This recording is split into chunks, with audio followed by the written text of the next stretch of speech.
The prairie stretched endless and hushed, an ocean of ochre and bone beneath a sky bruised with dusk. The wind moved low and mournful, rustling the cheatgrass like whispered secrets. Wooden fence posts, long gray with age and weather, marched across the land like forgotten tombstones. Alone among them stood a man tall, stooped by time, arms roped with sinew and dust. Silas Roan pressed a calloused hand to the fence rail, feeling the splintered grain as if it might speak. 12 winters alone had etched lines into his brow deeper than any plow mark. Each sunrise he greeted like a sentence served. His wife Miriam and their daughter Elsie lay beneath the cottonwood tree near the creeka tree that had wept in storms he no longer felt. This land wasn't home, it was penance. Then came the crying. At first he thought it the wind twisting through barbed wire. Oh. But it carried a weight no wind could hold. He turned, rifle slung reflexively, and followed the sound past the chicken coop and the line of fence he'd been mending since spring. There, on her knees in the grass, was a woman. Bare as birth, streaked with mud and blood, her dark hair tangled like wet rope. She clutched the fence like a drowning soul, sobbing with a force that seemed to shake the earth. Silas froze. Her skin bore the raw scorch of branding. A ring of bruises circled her ankle, old chains having left their ghosts. Her eyes, wide and wild, scanned him not with fear, but with a pleading so human he almost dropped the rifle. Jesus, ... double quotes, he muttered, kneeling slowly. Her mouth moved, but no words came, just air and anguish. He carried her inside, awkward with the touch of another after so long, laid her near the hearth, wrapped her in wool, gave her water by spoonfuls. She took it greedily, lips cracked, chin trembling. The cabin smelled of ash, aged leather, and loneliness. A rocking chair creaked in the corner. A tin plate sat untouched on the table, yesterday's beans congealed with dust. Above the mantel hung a single photograph, sun-faded and cracked. A woman with soft eyes and a child with curls like fire. Silas set the rifle across his knees and watched the woman shiver. "You runnin' from someone? Or something?" she blinked. Her silence wasn't empty, it was heavy. The next morning brought wind and uncertainty. She hadn't spoken, not even in sleep. He found her curled in the barn hay, clutching a torn rag to her chest. When he tried to approach, she shrank, eyes darting. He gave her distance. That afternoon, while brushing down his mare, Silas discovered something buried in her coat, a small, tarnished locket. Inside, a pencil-drawn sketch of a boy, smiling, lifelike. One word etched in looping cursive, Thomas.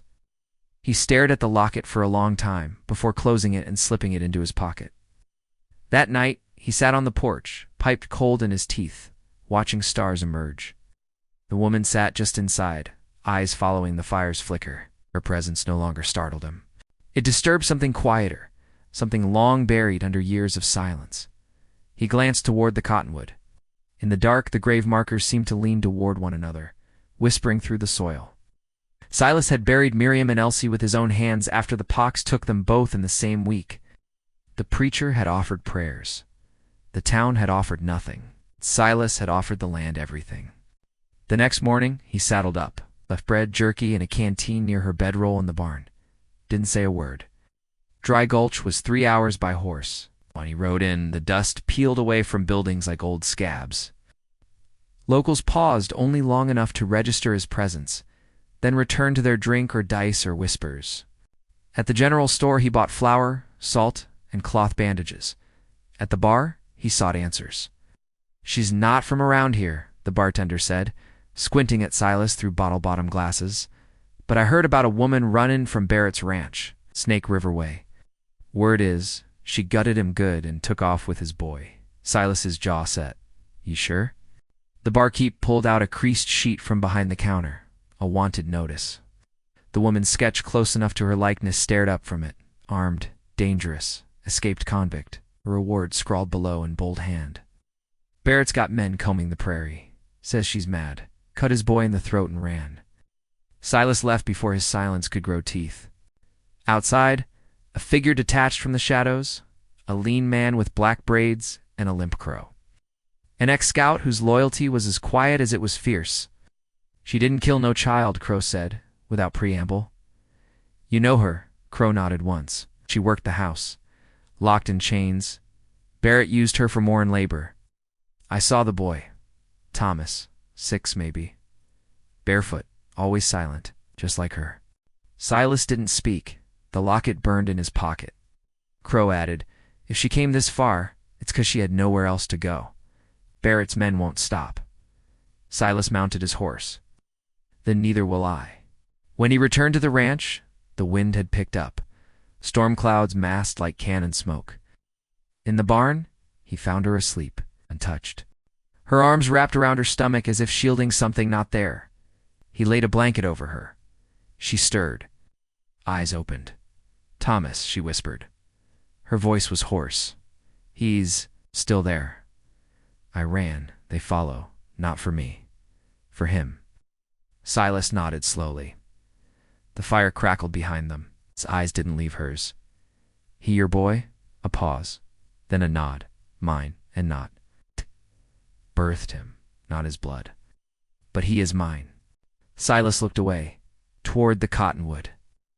I had a girl, he said. Hair like honey, eyes like her ma's. Buried her in spring. Never thought I'd speak her name again. Silence passed between them, gentle as snow. That night thunder rolled low on the horizon. The wind tore at the eaves. Silas sat on the porch, rifle across his lap. She stood in the doorway behind him, wrapped in the blanket. He didn't look at her. But his words cut through the night like a blade. If they come here, they won't leave the same. The prairie swallowed the sound. She stepped beside him, placing a small hand on the worn stock of the rifle. He didn't flinch. They sat in silence until the stars disappeared behind the coming storm. The next day broke with a pale sun rising through smoke-colored clouds. Silas rose early, saddle already singed, eyes fixed westward. Raza, he now knew her name, stood in the barn doorway, arms wrapped tight, her expression unreadable. I'll be back by sundown, he said. She didn't answer. But she didn't stop him either. The ride to the Snake River Flats took hours. The landscape hardened with each mile. Gullies like wounds, wind-bent trees hunched like beggars. By midday, he reached the rim of a ravine and reined in. Below, in a clearing of broken wagons and skeletal corrals, sat Barrett's ranchlow, sprawling and ringed with rusted wire. From this distance, it looked abandoned. It wasn't. Through his scope, Silas saw them. 4 men tending horses. One hauling water from a well, armed, watchful, mean-faced, near the main house. A boy sat motionless on the porch steps, legs tucked beneath him, thin, barefoot, a cut above his brow. Thomas Silas marked every movement, burned the terrain into memory, then turned his horse and disappeared into the wind. Back at the ranch, Rosa was waiting, her face pale with more than fatigue. He handed her the locket, now warm from his palm. I saw him, he said simply. She gripped the locket as if it were breath. He's alive. Silas nodded. Scared alone, but alive. She didn't cry. Not then. Instead, she wrapped her arms around herself and whispered, I left so they'd follow. I prayed it would be enough. Later, as the storm finally broke, Rosa told him everything. She'd been sold at 15. A border girl with no name papers, only a song her mother once sang, and the will to survive. Barrett bought her from a trader who dealt in flesh and broken promises. Years passed in chains, beatings, silence. Thomas was born to another woman, a girl from back east, who died in childbirth. Rosa raised him, fed him, took his bruises. When Barrett began to lay hands on the boy as he had on her, she snapped. One night, with a kitchen knife in a canteen, she ran, not with the child.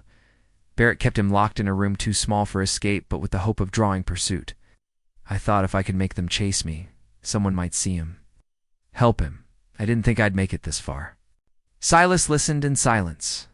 He didn't offer pity. He offered something harder, conviction. We go at dawn. Rosa blinked. We, he nodded once. You want your boy?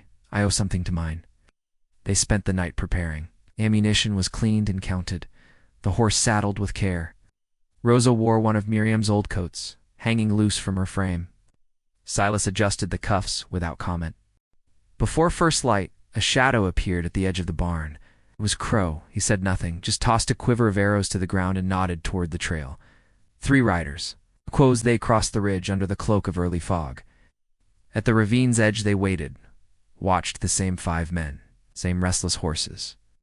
The boy still on the porch, unmoving, like a statue carved in grief. Silas turned to Rosa. We get him. We leave. Fast. Crow added, I'll take the east flank. Noise if needed. Quiet if not. Rosa took a breath so deep it shook. If I don't make it, you will, Silas said. The sun crept higher. Time tightened its grip. Then they moved. Crow split left, a whisper among the rocks. Silas and Rosa circled toward the rear corral. An old tool shed sat rotting by the back fence. Its roof sagged, but standing. They crept through it, emerging just yards from the porch. Thomas looked up, eyes wide. Then recognition. Hi. The sound cracked something open in Rosa. She moved before Silas could stop her. Crossed the dirt yard, arms out, voice breaking with joy and terror. 2 men rounded the side of the house, rifles drawn. Silas stepped into view and fired. 1 man dropped, chest blossoming red. The other ducked, firing wildly. Bullets tore through wood and wind. Crow's arrow found the second man's throat. Rosa scooped Thomas into her arms, shielding his head. The boy clung to her, sobbing. Shout came from inside the house. Barrett. He stormed out, shotgun in hand, face twisted with rage and whiskey. You think you can take what's mine, he roared. Silas raised his rifle. He ain't yours. Barrett didn't flinch. I bought him, same as her. Raised him, fed him. He belongs to me, Rosa said. Her voice rang clear now. Never raised anything. You just broke what you touched. Barrett swung the shotgun toward her. Silas fired first. Barrett crumpled, the shot tearing through his shoulder. He groaned, cursing. Crow stepped forward, bow drawn, arrow at Barrett's throat. You want mercy? He asked coldly. She didn't get any. Barrett's eyes widened. Then, for the first time, they showed fear. Silas lowered his weapon, let him live with nothing. No land, no power. Let the world forget him like he tried to erase her. Crow said nothing, but the arrow lowered. The 3 of them rode hard out of Snake River, dust trailing like ghosts behind them. It didn't stop until the land began to soften again, the hills greened by distant rain. That night they made camp by a dry creek. Rosa wrapped Thomas in a blanket and sang to him in a voice cracked but steady, a lullaby her mother had sung long ago. One Thomas had never heard until now. Silas sat apart, staring into the fire. The image of Miriam and Elsie drifted in the flames, smiling in that way memories sometimes do when they finally start to heal. He took the locket from his pocket, now scratched but whole, and placed it in Rosa's hands. He kept it close, he said. Thomas slept beside her, his small hand tucked into hers like it had always belonged there. Tomorrow would bring questions. Maybe pursuit, but not tonight. Tonight, the shadows had lifted, and mercy, once buried, had taken root. The morning came slow, as if unsure it had the right to follow the night before. Fog clung to the hills, and the air carried a hush that only followed bloodshed. They moved in silence, breaking camp with care, every sound sharper against the quiet earth. They rode until the trees thinned and the plains opened wide again. Rosa sat Thomas before her in the saddle, arms wrapped protectively around his small frame. Silas rode behind them, eyes scanning the horizon. Crow kept to the rear, watchful and still. By noon, they reached the edge of Silas's land. The fence line came into view, sun-bleached and leaning, the same stretch where Rosa had first appeared days before. Time felt strange now. It's like something had broken and reformed in a different shape. Crow halted his horse at the rise. I'll head north, he said, voice low. Too many eyes down here now. Silas looked up at him. You ever need a place? Crow raised a hand. You already gave it. He turned without another word and vanished into the hills, silent as the wind. Rosa dismounted with Thomas still in her arms. The boy looked older now somehow, his silence deeper but less afraid. Silas opened the cabin door and stepped aside to let them in. Inside, nothing had changed, and yet everything had. That night, as Rosa tucked Thomas beneath blankets once meant for another child, Silas stood by the hearth. The locket glinted faintly from her neck. "You stay in?" he asked. Rosa looked at him. "For now," Silas nodded once. That was enough. The next week passed slow, filled with quiet routines that stitched something unspoken between them. Rosa mended shirts by the window. Thomas helped gather eggs. Silas repaired the fence again, but this time with care. Then came the rider. He arrived just after dawn, dust trailing behind like a shroud. A deputy from Dry Gulch, badge crooked on his chest, face thin with nerves. He held no rifle, just a folded letter and a wary look. Silas met him at the gate. "Roan," the man said. "We got word of a shooting. Snake River, Barrett's place." Silas sighed and said nothing. The deputy handed him the letter. "Judge wants to see you." tomorrow. He turned, mounted, and rode off without waiting for reply. Rosa watched from the porch, arms crossed. "It's not over," she said. "No," Silas replied. "It never is." That night, Rosa spoke as they watched the fire. "If they come for me, you let them. Don't start another fire." Silas stared into the flames. "I won't let them take you. Not again." She reached out, laid a hand over his. "You already saved me once. It's enough." He didn't answer, but he didn't let go. The next morning, Silas rode to Dry Gulch alone. The town was tense. Whispers followed him like shadows. Inside the courthouse, the judge, old, sunken, and sharp, and waited behind his desk. "They say you harbored a fugitive," the judge said. "They say you killed 4 men." Silas stared. "They'd have killed her, and the boy. Wasn't your fight." Silas's hands curled into fists. "Wasn't hers either, not at first." The judge looked down at a stack of papers. "Barrett's dead. Some are glad for it, others less so. He had friends." "I reckon he had customers, too," Silas said. The judge's eyes narrowed. "Careful, Roan." A silence settled between them. Then, slowly, the judge pushed the papers aside. "No charges. Not now. But the next lawman that comes may not look kindly. You best keep quiet, fade back into the grass." Silas nodded and stood. "I know how to disappear." He left the courthouse without looking back. Back at the ranch, Rosa stood by the cottonwood tree, her hand resting on the weather-worn marker. Thomas sat nearby, carving a piece of wood with care. When Silas dismounted, Rosa turned to meet his eyes. "Well," shrugged. "We're ghosts again." She nodded. "Ghosts don't bleed." For the first time in years, Silas smiled. That evening, as the sun dipped low, Rosa laid something new beside the old graves. A saddle, worn but polished. Thomas helped her lower it. Then she placed the locket atop it closed, quiet and shining in the dying light. She whispered something in Spanish, voice trembling. Silas stood nearby, hat in hand. "What did you say?" he asked. She looked at him, her eyes soft. "I said thank you." The wind carried the scent of rain. Distant thunder rumbled. Thomas placed a single flower on the grave, a wild blossom from the field. They stood there together, 3 figures bound by blood, not of lineage, but of choice. Not all fences are built to divide. Some are built to mark the place where mercy made its last stand. And when the dust settles, it's not always justice that survives. Sometimes it's grace.